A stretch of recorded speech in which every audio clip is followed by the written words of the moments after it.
Ingat-ingat po kuya. Baka mahulog ka. Ayan. Ayan din si isang kuya. Tatlo sila eh. Ayun.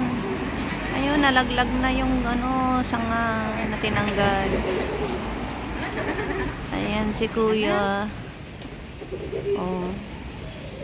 Kasi nasa highway itong mga puno na to.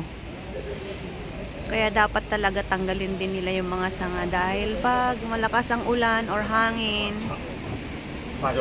maraming madidisgrasya dito ng mga sasakyan. Kasi nga nasa highway lang tayo. Ayan. Highway. Oops.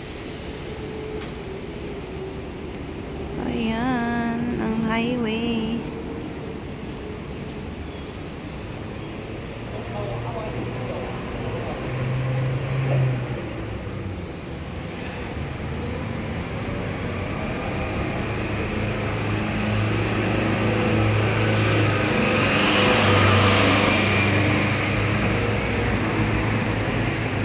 Halos wala nang tinira na sanga.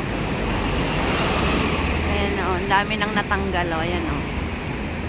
Bye! Thank you for watching!